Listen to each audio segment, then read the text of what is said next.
Les amis, là, je vais vous raconter une histoire qui est vraiment rigolote. Tu connais l'histoire déjà du petit chaperon rouge? Oui. Hein? Là, je vais te raconter les vacances du petit chaperon rouge, OK? Voilà maintenant 2 semaines qu'Étienne est parti en vacances à la mer. Il a apporté son maillot, sa pelle et son seau, mais son livre préféré est resté chez lui, sur son lit. Je le sais car j'y suis dans ce livre. On m'appelle le petit chaperon rouge. Tous les soirs à la maison, Étienne réclame son histoire. Alors, quand il est parti, j'ai dit « Youpi, des vacances pour moi aussi! » Mais 2 semaines, c'est bien long. Je n'ai plus rien à faire. Je tourne en rond et je m'ennuie. Un matin, je me suis dit « J'ai une idée pour chasser l'ennui. Je vais tout de suite en parler à ma mère. » Mais où est-elle? C'est étrange. Il n'y a même pas de galette pour mon petit déjeuner. Tant pis. Un bol de céréales fera l'affaire, car je dois vite la retrouver. Aucune trace de la mère, ni dans la maison, ni dans le jardin. Le petit chaperon rouge va donc voir au village. Elle passe devant le supermarché, fermé. Puis devant la boulangerie, fermé aussi. Mais c'est grand ouvert chez le pâtissier et devinez qui elle y trouve? Le loup. Le loup. D'une seule bouchée, il avale un gâteau tout entier, puis recommence sans même reprendre son souffle. Mais que faites-vous là, monsieur le loup? Ça ne se voit pas. Je mange des gâteaux. Quand personne ne lit notre histoire, je ne peux plus manger la grand-mère, alors je m'ennuie. Et j'ai faim, moi. Puis les gâteaux, c'est vachement bon. Oh là là, mais ça ne va pas du tout, monsieur le loup. Dans notre histoire, le loup ne mange pas de gâteau. Le petit chaperon rouge repart à la recherche de sa mère. Quand passe juste à ses côtés un vélo entièrement décoré.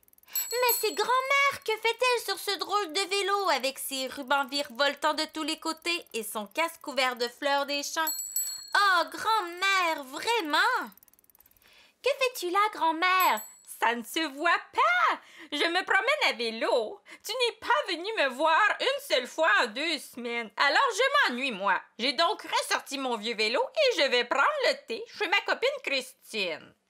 Oh là là, grand-mère! Dans notre histoire, la grand-mère ne se promène pas à vélo.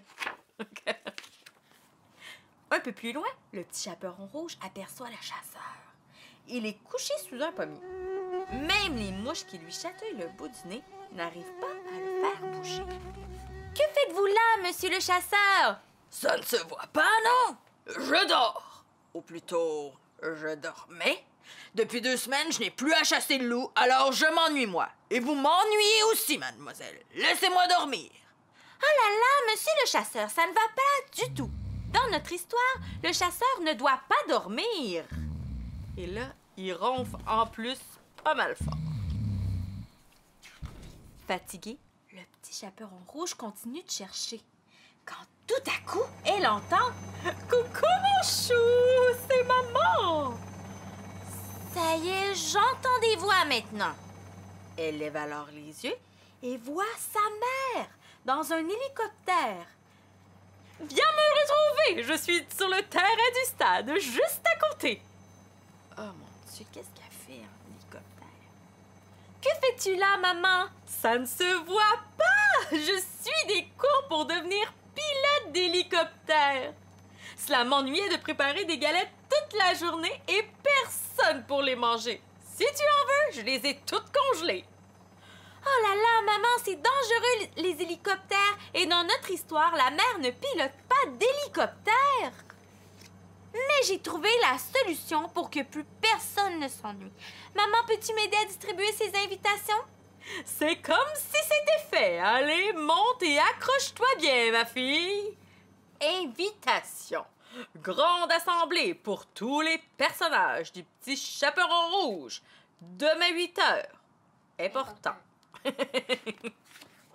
Le lendemain, tous les personnages du livre sont au rendez-vous, attendant avec impatience ce que dira le petit chaperon rouge. Mes amis, fini l'ennui. Je vous propose de faire chaque jour comme si notre histoire était lue. Mais pour que ce soit plus drôle, chaque fois, on changera de rôle. C'est une bonne idée? Tout le monde crie « Hourra !» À présent, plus personne ne s'ennuie. On s'amuse, on rigole bien.